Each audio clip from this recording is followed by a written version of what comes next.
even from the first time I put the first prototype, which was essentially toilet paper rolls and just a baseball cap full of like electronics. And I realized that's when I realized these two worlds came together. One, the comfort aspect of lying in bed reading. And then two, this nicotine gum idea of well, where are we going to go with personal computing devices? And I really do think that this is better for humanity if we figure out how to provide other options besides just my iPhone for personal computing. And that's what drew me back in.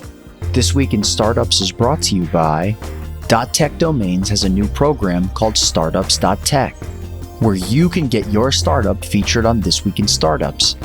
Go to startups.tech/Jason to find out how. Crowdbotics.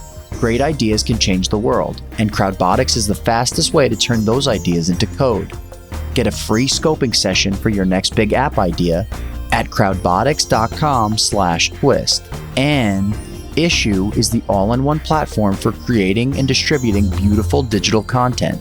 Get started with Issuu today for free, or sign up for an annual premium account and get 50% off when you go to issuu.com/podcast and use promo code TWIST. That's ISSUU.com/podcast and use promo code TWIST. Hey everybody, welcome back to the program. I was on the Twitter and I saw a really creative idea go by, and I said, get me this person for the podcast. And that idea was a pair of glasses that are essentially a Kindle in sunglasses format. And the company's name is Sol, S-O-L. And the founder's name is Ben Chelf. That's right. I got it right. Okay, great. You got it right. C-H-E-L-F. And I see my friend Gary Tan, shout out to Posterous, led the $5 million seed round, I assume when he was at Initialized back in the day. Correct. Yep. Before he went to Y Combinator. And he tweeted it and said that it was a really cool idea. So tell me, welcome to the program. Thank you, Jason, for having me. Tell our audience what you're building and why we need an e-reader in the form of glasses. Yeah. Well, as you said, we are building the world's first wearable e-reader. It provides you a completely immersive reading experience. And the two pillars for that reading experience to be immersive, it has to be really comfortable and it has to be distraction free. So I'd say the entry level, obvious pitch use case is you don't have to hold the book. You lie in bed completely comfortable. You're on the couch, you're on the beach, whatever. You don't have to hold the book. You have a little remote in your hand to turn the page, much like you would turn the page with a big button on a presentation clicker. And it's a really comfortable way to read. The other aspect of this, the distraction-free aspect of this, has to do with the bigger narrative that we think is happening in tech and specifically in personal devices. And namely, the fact that we're distracted a lot. You know, you pull out your iPhone all the time, your smartphone all the time, you got a bunch of notifications, maybe some of it's work, maybe some of it's social. It's just a cacophony of noise in our heads. And reading is essentially, the act of reading requires a different kind of focus. So when we try to engage in a deeper activity like reading, it's really hard to do that on our phones. And we argue it's even hard to do that on traditional e-readers because the phone is still right there in your pocket. You're tempted to pull it out if there's a break in the action in the book. I'm sure you've experienced that. I'm sure your listeners have experienced this. I mean, you experience it when you go to the movies. In a movie theater, the director's like, you know what I would love to do is give you an incredibly beautiful shot that cost $1 million to make. And you're like, you're not talking and nothing's blowing up. Let me check my Twitter feed. And of course, or my iMessage or Signal or whatever you're on. So I guess, a demo is worth 1 billion words. Sure. I'd love for you to demo this for us. And I don't know if you have a prototype there where you could show people the profile of it. Yeah, of course. Well, I can hold up the one I read on every night, which is my unit. So prototype is working. It's not a prototype. It's an actual product. It's a product. It's coming this fall. And hold it up for a second there and just show us of course. A little bit. It looks, for people who are watching, looking at it, it's looks like a chunky pair of sunglasses. The stems, or what do you call the things that go over your ear? Yeah, temples. Temples. Okay, so those are a little bit thicker. I assume it has batteries in there or something? Correct. Yep. Battery on each side. Great. And then instead of just having glass there, they look a little bit more like goggles. Or binoculars even. So what is that component, I guess? And then also there looks like there's buttons on the side. Is that left and right or something? Turn the page? No buttons on the device, but I'll describe a little bit of the features. And so you asked about the lenses. The lenses are what's called a pancake lens. It provides a lot of magnification in a very short, Z-axis throw, which is why we can get them to be thinner than, say, a full headset or big thing that you would have to put a strap behind your head for. The nose bridge is adjustable so that you can, kind of mold it like Gumby style to your nose. And then what you see here on the top is adjustment for what's called the interpupillary distance, or the distance between the pupils of your eyes to, ensure maximum comfort. Now, you also mentioned binoculars. They do have the functionality to turn each lens similar to a binoculars for diopter adjustment. So that, if you have a prescription that you need to adjust for, you don't have to wear your glasses or contacts, or most people don't have to wear glasses or contacts while they're beautiful. What does that cost? $500 or something? $350. Oh, okay. Wow. That's a pretty low. So you don't make any money on the hardware, or barely? Well, we at scale, we will make money on the hardware, actually. And some of that has to do with the technical decisions we made to get really long battery life, really light form factor. It's much more, we call it, it's closer to an IoT type device than it is a full computer on your face like others are building. Got it. So because you're using an e-reader technology, it's not going to be playing a movie ever. You don't need to have some crazy OLED device. Right. And that would burn your battery out. You don't need to have a sick processor. What kind of processor do you run this off of? Get this. Dual core, 240 megahertz processor, straight out of the late 90s. Wow. I was about to say, can you still buy those? Yeah, well, in fact, yes, because of the IoT, they're just tiny, tiny little packages that are 7 millimeters by 7 millimeters. And so, the whole thing's built around long battery life and really lightweight form And what factor. would you get in terms of battery life here, in terms of reading? 25 hours continuous reading in low light conditions. So much more like a traditional e-reader. Wow. So if you were trying to read, a really long Stephen King book, you might even be able to do it with this reader. All right. So you were going to demo a little bit. When I saw, I looked at your webpage before I invited John as a guest, it looked like the text was a little bit pixelated. And I wasn't sure if that was a stylistic choice or something, but what does it look like when you're looking at it? Am I looking at a giant page? Am I looking at a sentence? Is it wrapping with 4 words or 10? Yeah. I'm curious about how that would visually look. Yeah. Would you like me to share that previous? Oh, sure. Let's do that. Let's do the share screen. Yeah. Great. So we talked about the glasses already, so I'll go straight to this navigation video. And for those who are just listening, this is a video that's zooming in on the text. It shows a bit of the navigation between the various books that might be on your device, and then goes in and shows you a page of text at a time. And to your question, this is a render. It is very accurate in terms of dimensionally and number of pixels. But what you don't get here is you don't get what e-ink actually looks and feels like. Which, because it's it is not precise pixels. Each capsule is what they call it. Each capsule essentially kind of has a little bleed to it. So where you see sharper pixelated edges here, those are a lot softer when you're looking at the text of the device. I had a feeling it was the emulator or whatever you're using that makes it look a little old school. Right. But what's really interesting there, you have am I correct though, when you went to the articles that you're pulling up, you plan to pull up RSS feeds or something? Yeah, so we're working on integrations right now with those types of stuff. Right now, we can part of my goal is to get people out of their inbox for a lot of these things that should be consumed in a different type of format. And so, set up filters, auto forward your daily news drips, whether it come from Substack or specific publications. Yeah, thinking about how do you connect with other news feeds. And so you could forward to an email address. Like you can do with your Kindle, like they'll give you a secret email address to send a PDF. So you could forward your favorite Substack or Axios or Inside Newsletter, whatever. Well, and basically what I do every day now. Yep. Oh, wow. And then you have to, of course, figure out the formatting because you just need plain text, and things are always coming in HTML now. So that's a little bit of a technical challenge. You'd think, but guess what's happened in the last 9 months that makes that extremely easy for us? Apple's new product? Nope. It's all LLM processed. It's like this. The LLM just takes everything and just does the right work. In fact, we get a couple of other great features from the LLM.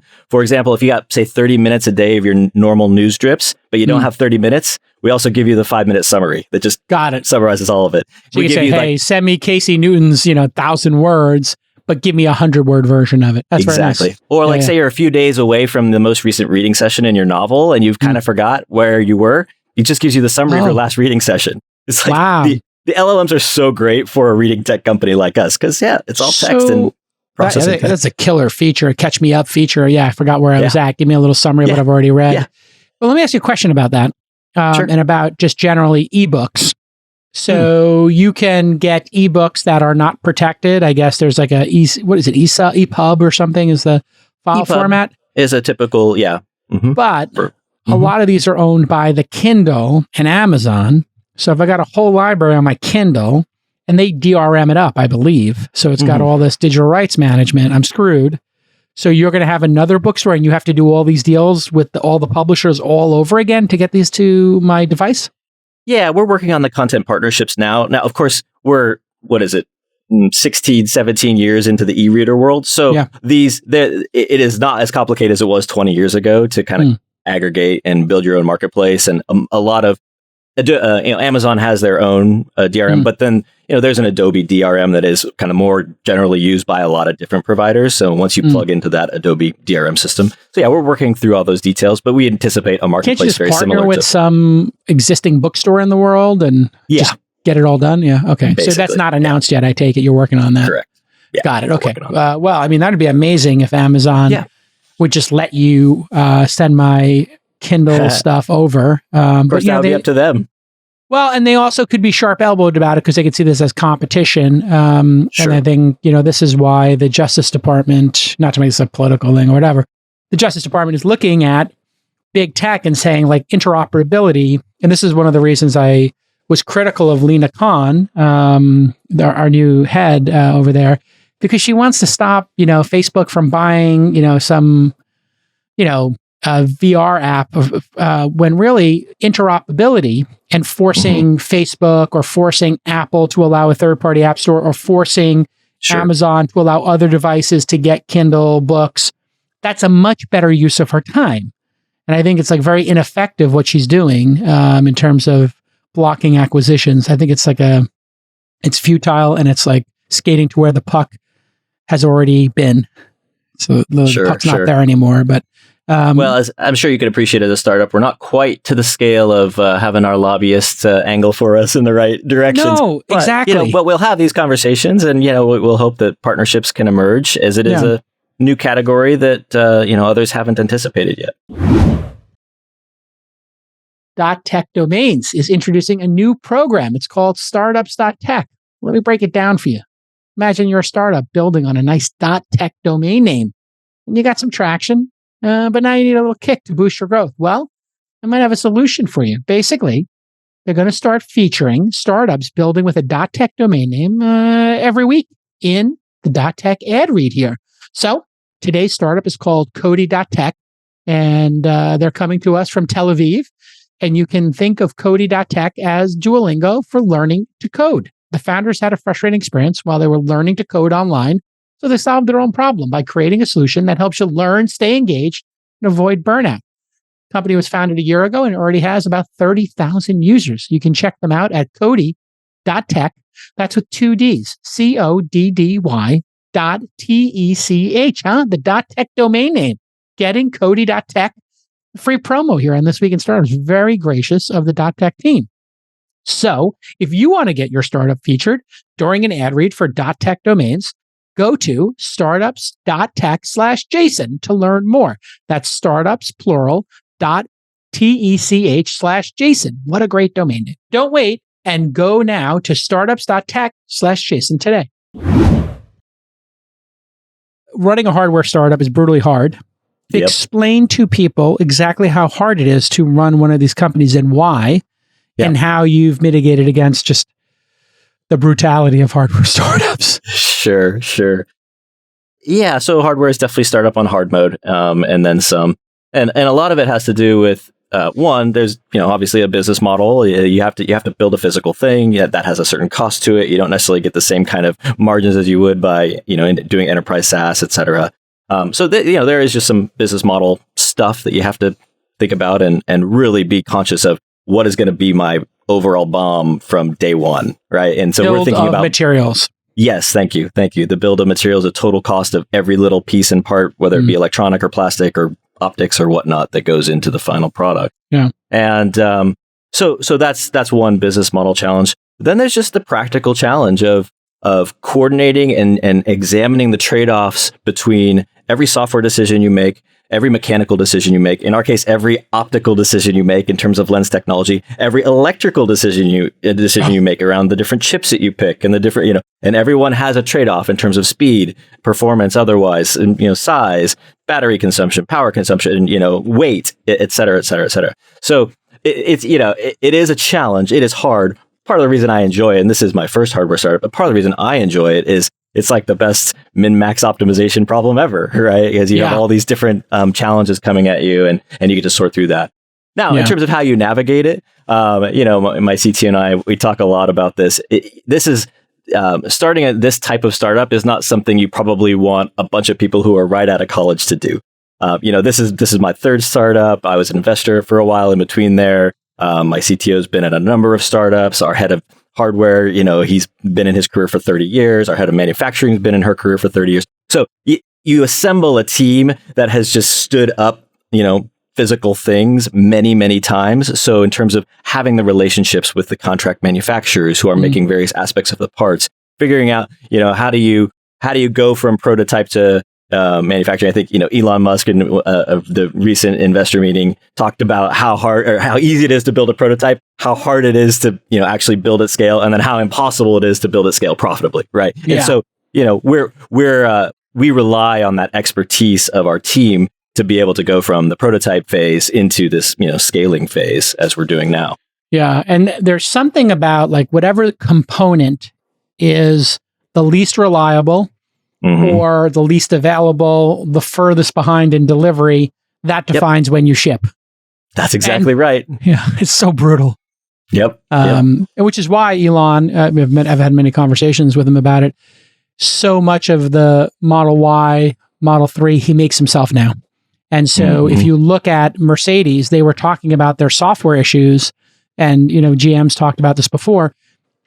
Every single component in their car has its own software, whether it's the seats, the heating and the HVAC, the entertainment, the navigation system, and then they have to figure out how to get all those things to talk to each other. Whereas in a Tesla, it's one set, and then they even make their HVAC now. If you bought the original Model S, it was the steering column from Mercedes, I believe, and the shifter. So if you were in a Mercedes and then you got a Tesla, you're like, wait a second, this shifter looks exactly the same. And it was, right? And Mercedes was an original investor. And so, I think and now the screen from the Model 3 is the same screen in the Model S and the Model X. They moved that screen over. So they have one screen for all cars, right? Instead of 2 or 3. Is there a subscription to this thing? Because that's the other problem is it's a one-time purchase, and the better job you do in making it reliable and making it sturdy and maybe having good specs, the longer people can use it, which is great for them, but it's bad for you. Yeah, right. So we decided we debated this in the early days of, what is the right model for getting it in the market. We thought about maybe even just a lease model for the hardware itself. But we decided for V1, we're just going to go with kind of what people are used to, which is I buy the thing, I own the thing. Yep. And so that's what we're doing for V1. And we were able to get that cost of goods down to what we felt was a reasonable place to charge people $350 for it. We felt comfortable doing that. It's still an open question as to what we end up doing on the overall content side of things in year 1, year 2, year 3. Is that a purchase by purchase? Is there some subscription for connection to various news outlets, or some aggregation or additional features like some of these LLM features that I'm talking about? Maybe there are ways to kind of add on from there. But honestly, as a startup, our first focus is how do we get this reading experience to be really, really great. And that has to do with the hardware and the form factor, but then also the software and then making it work. And we do that right, and people love reading on the thing, and then we'll have a lot of options from there. It'd be amazing for the New York Times, which is doing just gangbusters with their subscription business. They decided, hey, we're going to get rid of advertising. Not get rid of it, but we're going to, at the peak of their advertising powers, they said, what we should do is build a foundation here of subscriptions. And now they're a subscription juggernaut. And consumers are pretty good with it. Imagine if you bought a 3-year subscription to the New York Times in advance, you got one of these. So, what does the New York Times cost? Like $200 a year or something? If they said to you, hey, give us $500, we'll throw in one of these. And then you just cut some deal with them. And then you had the whole New York Times on there. What a great deal. So I think there's some option here for this to be very powerful. Or one of the book publishers, your Harper business, they have a great label of business books. And if they said, hey, we'll give you 10 books a year for 3 years, you get 30 of our books and this for $500, I'd buy that, Yep. One thing that the Kindle has added, which will be your number one competitor, or they'll see you as a competitor, I guess, because if you use this, you're not going to use your Kindle. If you succeed, and you're only going to bring one with you when you go to Italy this summer. If you succeed, they have something called Whisper Sync, I think. No, not Whisper Sync. There's something that connects the audiobook to to the words. And so I have dyslexia, I found out later in life. And so reading pretty hard for me, listening to audiobooks really easy. But if I buy the book twice, which I've done like a dozen times now, where I buy the audiobook and I buy the other book, so I pay $30, $15 each time or whatever. And I don't know if that Whisper Sync is how you deliver it, but it will highlight the word and speak it to you. Have you considered adding audio here? Because it is over your ear. And I have a pair of the Bose headsets, which I love. And the Bose headsets, highly recommend them, will let you listen to music or an audiobook, but your ear's not covered. So I would love to have it, do that syncing for me. Yeah. So not a V1 feature, but like top of the request list from most people that have tried it, have used it. Yeah, we hear that one. It's almost the first thing that comes to people's mind is I'd love to be able to read and listen simultaneously. And the good news for us is, speakers are small. They're low power audio's low power consumption. So in terms of kind of meeting what we think are the core constraints that we want to hold throughout the life of this product line, it is something that we'll absolutely be prototyping for V2.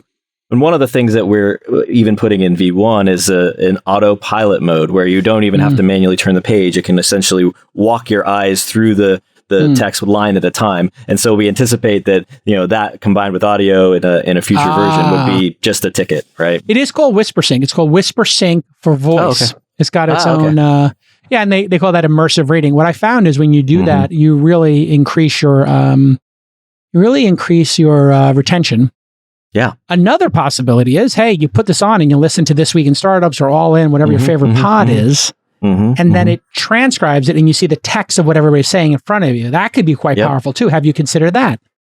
No, we haven't really thought about like the pod, going into the transcription realm, but I like that idea. That's definitely something that we should put on the list. And again, LLMs would probably be pretty helpful. I would maybe in terms of... Well, you have a table of contents. You could summarize the episode and then it doesn't have a microphone in it yet, no? Right, correct. Okay. So a 1.0, just reading, but you can imagine in the 2.0, if it had a microphone in that, you could have voice commands.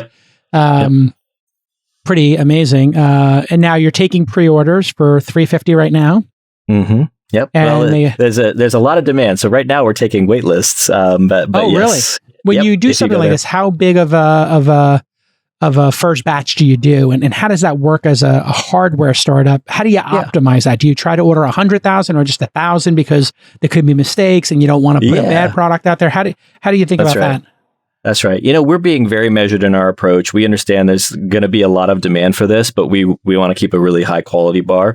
So the initial runs are in the thousands, tens of thousands, while we ensure that everything from a manufacturing standpoint is spot on. As our head of manufacturing constantly reminds me, like, you don't want to make a mistake at scale 1 million. You want to make it at a scale 100 or 1,000 first. And so that's what this year has been all about. We're shipping out our kind of final beta units to our beta folks in the next few weeks. Thank you for putting me on the list. I appreciate that. We'll do what we can, Jason. You always want to have an influencer with 700,000. I got more followers than Gary Tan. He's an investor. Okay. All right. He doesn't have the two top podcasts in tech. And, just saying, Gary's great, but... So yeah, that's coming out pretty soon. And again, assuming, that's been a great learning experience to dial in a lot of that manufacturing process. And then we roll right in from that into, production later this fall and start to fulfill that wait list and pre-orders. You said you were a VC before this for a little bit? Yeah. How long did you spend in venture capital? And then why'd you quit VC to go back to startups? Yeah. It was about 6 years. Did basically one fund cycle, right? Which I loved. I'd done a couple of startups before that. I loved the variety. I loved the, just you get to interact with so many brilliant people with brilliant ideas and a lot of passion for it. And truly, I didn't know if I would do another startup. But one of the things that I have been thinking about pretty much that entire time is what our relationship with devices is, and read a lot of books like Sherry Turkle's Alone Together in terms of what our devices are doing to us, and the kind of traditional stuff, Cal Newport, deep work, like really thinking about how our brains have been rewired by these devices. How have they been rewired? Well, yeah, I think our attentions are shorter. I think it's harder for us to concentrate on long form. And I'm an optimist. I think there is a path through, obviously, but I think one of the things that happens when I pick up a device is my brain is wired to kind of be in this multitasking mode of what's the next input, what's the next dopamine hit, and so so I was just wondering what is the path through that with respect to our relationship with personal computing, if this isn't the best thing for our minds. And a lot of the, if you will, state of the art thinking on that is essentially just, be more disciplined, take a digital detox, put your phone somewhere else. Yeah. And I Stop don't taking heroin. Here's how you can not be a junkie. Stop taking heroin. And you're like, that's right. But I love heroin. Yeah. I love Twitter. I love my group chats. That's right. I love TikTok and YouTube videos. One of the things we talk about is we think that there is broccoli on the internet. Like there are really good things in Twitter, but then it's kind of also a wash, and a lot of stuff is just not the best. And you don't necessarily want to be doom scrolling before bed or whatnot. And so we do think of ourselves a little bit as the nicotine gum for the digital age.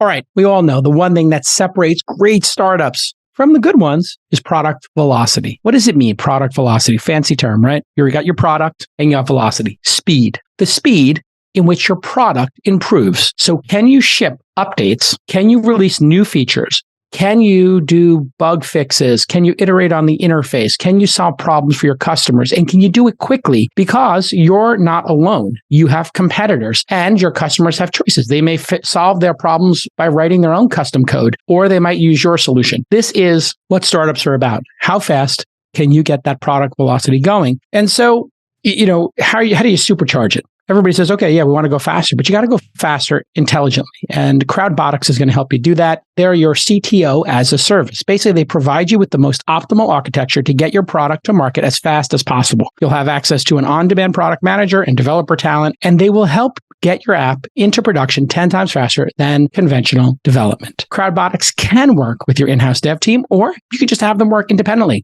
And you own all the IP. You own all the source code. Let the folks at Crowdbotics supercharge your product velocity today. No more waiting. Get a free build plan at crowdbotics.com/twist. That's a $4.99 value just for the Twist listeners. You get that for free. That's crowdbotics.com/twist for a free build plan. So since I had been thinking about this problem for quite some time, this idea of building a wearable e-reader, kind of the origin story there, wasn't my idea. It was one of my co-founders' ideas in conversation with Palmer Luckey, who's the Oculus founder, and good friend of mine. Yeah, right. But, good one. Okay, but I'll be here for 3 more nights. Try the deal. There you go. Tip your waiters. So it kind of just discussing the state of AR, VR, and realizing that if you wanted a really satisfying form factor, it would have to be more specific purpose, more single purpose, less general, less trying to render 3D worlds or put an iPhone on your face. And that's where we got to this idea of, wow, it would be really great to read with a headset if we could make it light enough and whatnot. And before I dove all the way in to start the business, I did some prototyping. I did the tinkering in the garage, if you will, with some friends. And even from the first time I put the first prototype, which was essentially toilet paper rolls and just a baseball cap full of electronics, and I realized this. That's when I realized these two worlds came together. One, the comfort aspect of lying in bed reading, and then two, this nicotine gum idea of like, well, where are we going to go with personal computing devices? And I really do think that this is better for humanity if we figure out how to provide other options besides just my iPhone for personal computing. And that's what drew me back in. I mean, if you think, and Sherry Turkle talks about this in her book, but just the need for downtime, the need for solitude or reflection, it's kind of gone. And we're so addicted to these devices that you don't have boredom kick in. And if you think about children, sometimes what happens when you get immersed in a book is you kind of get into that world, you get transported and you get to live in that environment for a little while. When I would read Michael Crichton's novels, I had that experience of just being lost in them, right? Or if you were to read Charles Dickens, you can just be transformed into, Tale of Cities or something like that. They don't get to have that experience, and it's a lost experience. And then you also don't get to have, it's August, there's nothing to do. And then your mind's like, here's something we could do. And hopefully it's not, I grew up in Brooklyn, we did some bad things, but hopefully you come up with something really creative. But maybe you could talk a little bit about, since we're going there, what you hope to achieve in terms of maybe, those aspects that we're losing, and maybe even talk, I don't know, do you have kids? Yeah, I do. And it was a big part of me thinking about starting something like this. So let's unpack that. Them. When you see your kids and they're just like, give me my iPad. And you take the iPad away from them and they just literally act like a junkie who has been locked up for 48 hours. It's amazing. These kids a temper tantrum like you've never seen if they lose a device for 2 days. Yep. Yeah. So a couple things come to mind here. One, when my 6-year-old, 6 and 4 are my kids, right? When my 6-year-old says, "Hey, Dad, I'm bored," I'm like, "Good, just sit there, be bored." Figure, and you know what he does? It's within a few minutes he's making up worlds or building something new. It's you just let them be bored. I mean, maybe this is maybe a little bit beyond the scope of what we're talking about today, but I'm with you. Let the kids be bored sometimes. And one of the touchstones we talk about at the company is trying to get people who didn't grow up with the iPads and whatnot, get back to that kid under a blanket with a flashlight kind of reading, where you get lost in that. That is one of our touchstones, is like helping people get lost in a book again, a really good book. And so then to your point about the device and whatnot, I like to talk about, Steve Jobs in the early 80s, he took out this spread in Scientific American talking about the personal computer as the bicycle for the mind. Right. And that was his vision for what, this type of technology should do. And it was reported after he died, it was reported that before he died, he said, "We don't allow the iPad in the house because we're afraid of what it's going to do to the kids."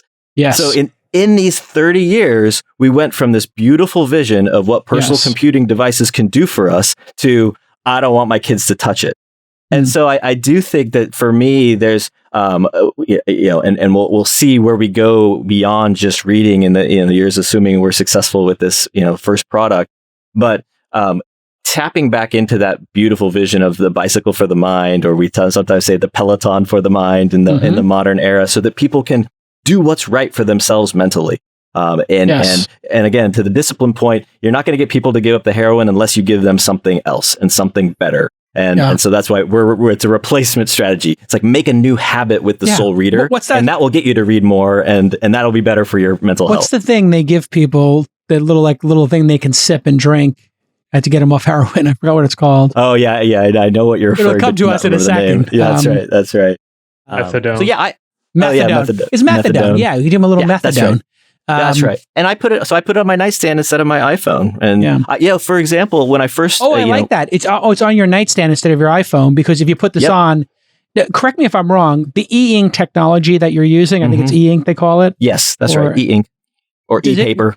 E-paper. It's not as stimulating, correct? Right. Now we have to, because we're putting it in the glasses, we do light it.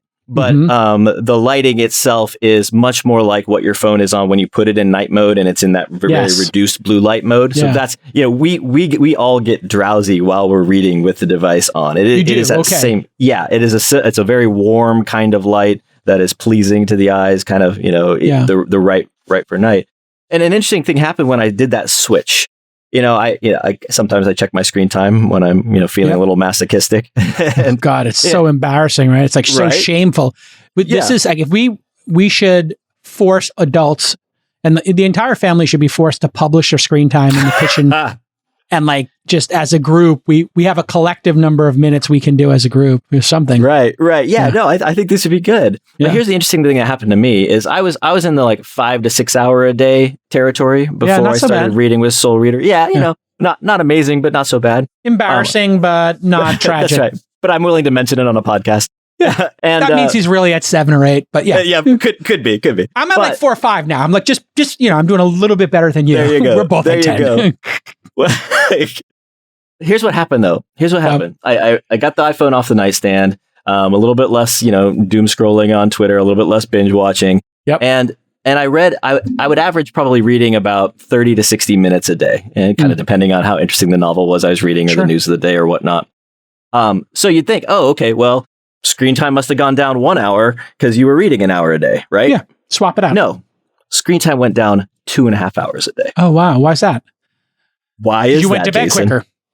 I went to bed sooner. I didn't kind of get stuck in that thing. Yeah. So I kind of magically found either I got to sleep a little bit longer or better, or I kind of found an extra hour and a half a day that I wasn't like this, staring at my phone. Here's the thing with like getting rid of screen time.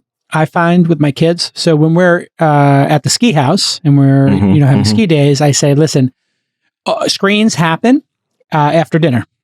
Yeah. And if you're out on the mountain, you get in a little bit early, we'll make an exception and you go to the movie theater and watch a movie, or you can use your devices a little bit. But basically, what I find is like, if no device, then activities. But then an interesting thing happens as well. My theory on why these kids are getting so weird, and adults, let's face it, we've all got friends who are getting weird. They can't make eye contact anymore. They get socially awkward. They don't know how to communicate. And then you have incels and just weird kids. Credit to Sherry Turkle on this, but there's just like thought that like, hey, because we're connecting with so many people all day long, whether it's on social networks and email and Slack, that we're like hyper connected, but you're not getting face-to-face time with people. You're not hearing their voice. And so the social connections are not real, but we feel like we're being socially connected. In fact, we feel like we're overly socially connected. Yep. What happens in boredom, my theory is that you become more introspective. You're in your own mind. You start thinking about yourself. And you also become more interested and inquisitive, like that Ted Lasso speech when he plays darts. You ever see that speech? When you know what I'm talking about, or no? Have you heard this speech? So. Where he gives a speech. It's a really great speech where the guy challenges him to darts, and he basically the guy was never interested enough in him to ask him if he'd ever played darts before, and then if he had been a little bit more inquisitive or interesting, he would have known that his dad would take him to the bar every Sunday afternoon to play darts since he was like 12 years old. And then he hits like 3 bullseyes in a row. And it's just like epic. But you weren't interested enough. You weren't inquisitive enough. And you will become more interested in other people when you're in person. You will become more interested when your device is put in thing. That's why I love a game I play with my friends when we go to dinner, which is stack the phones. Stack the phones. Yep. And then whoever picks it up first, have you played this game, has to do dinner. But you stack your phones at dinner. Yep. I try this at your next dinner, everybody. And you can reach for it anytime, I assume, right? You're allowed to go for it. Whoever goes for it first pays for dinner. It's brilliant. That's great. And then the other good thing is I got some famous friends and go to parties where they collect the phones on the way in. No phone parties where they put your phone in a bag. Also amazing. So if you ever have a party, ask everybody to put their phones at the front. Hey, listen, if you're a parent and you need to check on your kid, you just go out to the driveway and you do this. So a lot of the parties I've been going to, where there might be celebrities at it or other high profile people, they might just be like, hey, collect the phones. And I think this is like really great that you're taking your time to do this. Whether it succeeds or fails, we'll see in the market. I think it's guaranteed to have a level of success with bookworms, but I think you want to go a little further than that. So, okay, listen, if you're running a sales team, you got a design agency, you got a media business, you know the hassle of one-pagers, right? They never format correctly on mobile. You can't track them properly. It's a complete mess. I have worked in the media business for many years, 3 decades. In fact, I'm getting old. And nobody had figured this out until now. You have to check out Issuu. It's issuu.com. Issuu is the all-in-one platform for you to create and distribute beautiful digital content. It's not just one-pagers. Those are important, of course, but you can create marketing materials, magazines, catalogs, portfolios, and so much more. Beautiful, evocative collateral to help you sell your product or service, but it also comes with amazing analytics that you can just pop up on a dashboard, and you're going to track the reads, the total time spent, device breakdown. Are they watching it on their iPad, their phone? It also works seamlessly with tools like Canva, Dropbox, MailChimp, and InDesign. Having a trackable magazine, if you want to level up your marketing needs, you need to use Issuu. So get started for free or get 50% off an annual premium plan at issuu.com/podcast and use the promo code TWIST. That's ISSUU.com/podcast and use that promo code TWIST so they know I sent you for your free starter account or 50% off an annual premium plan. How's the beta testing going? What's the feedback been to people who've read a book or two on it, right? So how many people have read 2 or 3 books on it? A few dozen at this point. A few dozen. And what do they, I mean, you must have done some, do you do listening labs with them, or how do you get information from them? Yeah. A lot of calls and whatnot. The two anecdotes come to mind that are, well, maybe I'll do 3. The first one is people are surprised at how well it works and how quickly it works with respect to this mindset shift. And they're like, oh, I didn't like, it's hard to imagine what it's like to put on a wearable e-reader because it's a new category. So yeah, there's a bit of that surprise and then kind of, oh, right. Okay. It actually works. And that's the first helpful piece of feedback is like, we're on the right track with the new category. Another one is one person put it on and they reported back. They said, I woke up early the first morning I had it. I put it on. I didn't think about the clock and I read for 2.5 hours. And I can't remember the last time I read for 2.5 hours straight. Wow. And so to me, like this point about being immersed in something is, so the duration matters. Yeah. Yeah. They kind of got lost in what they were reading. Love it. And even just because this person was reading in bed. And their reflection was, oh, if I had picked up a book, I might have shifted around a little bit as you do when you're reading in bed. Yeah, you try to like work out arm strain, neck strain, whatever. About that arm strain and yeah, it's all that stuff. No back problems, no neck problems when reading this way. And then the other big piece of feedback that we got from a person a couple of days after they started is he literally said, I think this is a 10x improvement on reading for me. And for him, he's like, I felt the loss of optionality, meaning it got rid of my options. I felt the loss of optionality almost instantly within a few minutes. And so, yeah, those are kind of what we're keying into on whatnot. And, then there's all the kind of normal user feedback in terms of, oh, okay, we got the mobile app. We think of the Soul Reader as your nightstand. You're going to have a few books on there. You're going to have the day's articles. Your mobile device, your computer, that's your full library. That's how you're going to curate content and decide what you're going to read next and all that. So a lot of the usual user feedback on how those interactions should work and how easy it is to sync the content, all that stuff. But those are some of the highlights of the feedback. I think my friend Doug Rushkoff, who is a media author, I don't know if you've ever read any of his books, but he had this theory with MTV and the internet and video games that there was ADHD exists in his mind. People debate that because when I think you're Gen X too. A lot of people didn't have it, and then now everybody's got it. I think there's situational ADHD, which is you have to defend yourself against the onslaught of incoming, notifications, as we call it now. But it could have been MTV when we were kids, which was it just moved quicker, right? You watch a 3-minute video, and the video had so many cutscenes in it. Now you look at TikTok, ADHD is like a defense mechanism, right? You throw it up, but then it has all these like downstream effects. So there's something that could be very healthy about this in terms of just giving your mind a break. And I think it's really amazing what you've set out to do. So I'm glad you're doing it. I'm going to buy it. You. Great. Are you hiring right now, or are you just in sales mode? You got a full complement team, or if you're hiring, I'd love to give a shout out if you've got any open positions for people who might want to apply to work on such a noble mission. Yeah, well, appreciate that. Like a startup, we're always hiring the best people we can find. But also we're still a small young team, so we're very much looking for startup generalists, technically competent people who can cross over a lot of different stuff. So yeah, I appreciate a shout out that you're willing to give. The website is soulreader.com. Soul Reader. SOL Reader, yeah. And it'll ask you to put your phone number in. Interestingly, not email. Yes. So phone number. I like that early choice tip, for growth. Early tip we got, it does communicate a little bit more seriousness, which we like. But also, then we don't have to worry about the spam bots as much. It's really tough to get an email into somebody's. You lose a lot of waitlist traffic. That's something we learned from some of our advisors and mentors pretty early on the consumer hardware thing. So name and phone number. Get yourself on the waitlist. Get on the waitlist. And thank you for including me in the beta test. That's incredibly generous. I know you only had 30, 40 spots to include me. I'm not even an investor. What a great gift. No, I'm excited. I signed up and I will be one of the first to buy it, and just go take a look at it. If you listen to the audio, comes with a couple different colors. I like the gold myself, it's a good. I can't wait to see these in the wild. They're good looking. Whoa! Just as I let you go, what did you think of the Apple product? So first impressions. You haven't used it yet, I assume. No, I have not. I haven't had the chance. First impressions is we love kind of what they have validated, because it's been part of our message for years now, which is general, face tech. They call it spatial computing. I'll just say general face tech, AR, VR, whatever.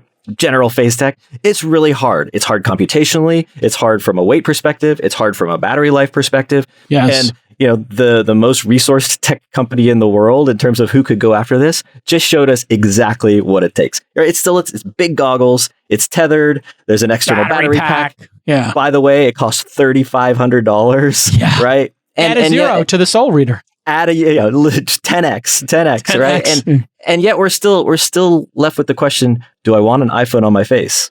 Yes.